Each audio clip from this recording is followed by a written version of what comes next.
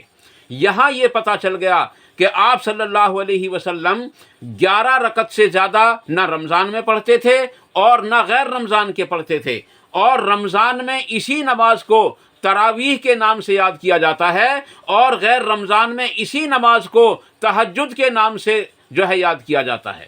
عزیز دوستو واضح رہے، تراویح کا لفظ کسی حدیث کے اندر موجود نہیں ہے۔ تراویح کہیں سے کہیں تک بھی کسی حدیث کے اندر موجود نہیں ہے۔ البتہ یہ محدثین نے اس لفظ کو استعمال کیا ہے، اس لیے ہمیں اس الفاظ سے کوئی اختلاف نہیں، بلکہ ہم تراویح کا نام نہ لے کر زیادہ تر ہم قیام اللیل کا نام لیا کریں یا تہجد کا نام لیا کریں، تاکہ نبی اکرم صلی اللہ علیہ وسلم کی حدیث سے جو چیز ثابت ہے وہ ہمارے اندر میں آ جائے، اور اس کے بعد جو ہے دوسروں کے اقوال لے سکتے ہیں۔ اگر صحیح حدیث ہمارے پاس موجود ہے تو اس کے مقابلے میں ہم کسی حدیث کو کسی اور کی روایت کو، کسی اور کی بات کو قبول نہیں کر سکتے۔ عزیز دوستو حضرت عائشہ صدیقہ رضی اللہ تعالیٰ عنہ فرماتی ہیں کہ آپ صلی اللہ علیہ وسلم جب 4 رکعت پڑھتے تھے تو ان کی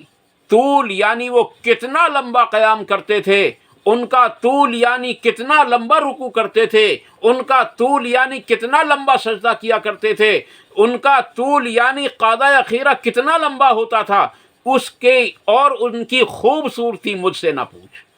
عزیز دوستو پتہ یہ چلا کہ آپ صلی اللہ علیہ وسلم جب اس نماز کو پڑھتے تھے تو لمبا قیام کرتے تھے، یعنی قرآن کریم کی تلاوت زیادہ کیا کرتے تھے، رکوع لمبا کیا کرتے تھے، اور بعض روایات سے تو یہ بھی پتہ چلتا ہے کہ آپ صلی اللہ علیہ وسلم نے ایک مرتبہ 1 رکعت میں سورہ بقر پڑھی، اور جتنی دیر میں سورہ بقر پڑھی گئی تھی اتنا ہی لمبا آپ نے رکوع بھی کیا اور اتنا ہی لمبا سجدہ بھی کیا۔ حدیث کی سند اس کی صحیح ہے، گو میں اس کا حوالہ اس وقت نہیں دے سکتا کیونکہ میرے ذہن سے نکلا ہوا ہے۔ ہاں اگر کسی کا یہ سوال ہو کہ یہ حدیث کہاں ہے تو میں اس کو تلاش کر کے بھی دے سکتا ہوں۔ عزیز دوستو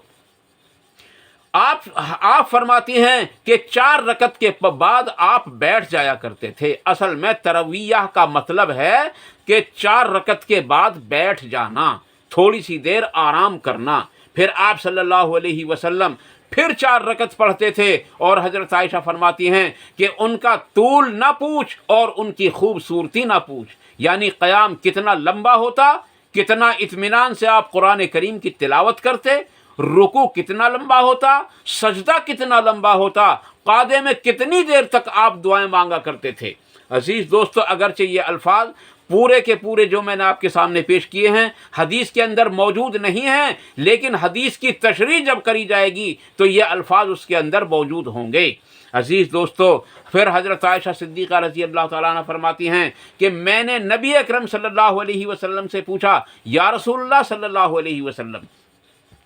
آپ وتر کی نماز سے پہلے سو جاتے ہیں؟ یعنی آپ صلی اللہ علیہ وسلم وتر کی نماز سے پہلے سو جاتے ہیں؟ تو اس سے پہلے کے الفاظ میں پتہ چلا کہ رمضان ہو یا غیر رمضان ہو، آپ نے تراویح یا تہجد یا قیام اللیل 8 رکعت سے زیادہ اور وتر کی نماز کو لگا کر کے 11 رکعت سے زیادہ کبھی نہیں کیا۔ 2 باتوں کا تو یہاں پتہ چل گیا۔ اب تیسری بات آ رہی ہے عزیز دوستو، نبی اکرم صلی اللہ علیہ وسلم سے جب حضرت عائشہ نے سوال کیا کہ آپ وتر سے پہلے سو جاتے ہیں، تو آپ صلی اللہ علیہ وسلم نے فرمایا کہ عائشہ میری آنکھ سو جاتی ہے، میرا دل نہیں سوتا۔ اس حدیث سے نبی اکرم صلی اللہ علیہ وسلم کا ایک معجزہ یہ ثابت ہوتا ہے کہ انبیاء کا اور خاص طور سے ہمارے نبی علیہ السلام کا دل نہیں سوتا تھا، اسی کی وجہ سے انبیاء کا وضو سونے سے نہیں ٹوٹتا۔ عزیز دوستو اب اگر کسی آدمی کو اس حدیث میں کلام ہو اور وہ ادھر ادھر کی تعویل کر کے جبرن یوں کہے کہ جی نہیں تراویح کی نماز 20 ہے، ٹھیک ہے 20 پڑھو، کوئی بات نہیں ہے، یہ 20 اس وقت غلط ہو جائیں گی جب کوئی یوں کہے گا کہ 8 رکعت تراویح کی نماز غلط ہے، پھر یہ 20 رکعت بھی غلط ہو جائے گی، اور اس کے بعد یہ 20 سے زائد جو روایات جو لوگ پیش کرتے ہیں وہ بھی غلط ہو جائیں گی۔ اگر وہ روایات جو 20 یا 20 سے زیادہ کی ہیں، اگر وہ روایت کسی وجہ سے صحیح بھی ہوں تو نبی اکرم صلی اللہ علیہ وسلم سے وہ ثابت نہیں ہیں۔ اور 20 رکعت تراویح کی نماز بخاری سے، مسلم سے، عزیز دوستو، ان دونوں حدیثوں سے میں 20 یعنی کہ 20 احادیث تو کیا، میں 2 حدیث میں آپ سے طلب کرتا ہوں کوئی پیش کر دے، اور 2 تو کیا اس کے سوا میں آپ کے سامنے ایک اور بھی بات رکھتا ہوں، اگر کوئی ایک حدیث بھی پیش کر دے بخاری مسلم سے کہ 8 رکعت جو ہے یعنی کہ 20 رکعت تراویح کی یعنی ثابت ہوتی ہے، تو عزیز دوستو وہ پیش کرے، ہم انشاءاللہ تعالی اس پر فوراً رجوع کر لیں گے انشاءاللہ تعالی۔ اللہ تبارک تعالیٰ سے دعا ہے کہ وہ ہم سب کو ان مختصر سی باتوں پر عمل کرنے کی توفیق عطا فرمائے، اور اگر کوئی بات غلط نکل گئی ہو تو ہمارے دلوں سے اس کو دھو کر صاف کر دے، اور ہم سب کو اس سے معاف فرمائے، اور حق باتوں پر ہم سب کو عمل کرنے کی توفیق عطا فرمائے، حق باتوں کو ہمارے دلوں کے اندر راسخ فرمائے، حق باتوں پر عمل کرنا ہمارے لیے آسان فرمائے۔ وآخر دعوانا ان الحمد للہ رب العالمین، والسلام علیکم ورحمۃ اللہ تبارک و تعالی وبرکاتہ۔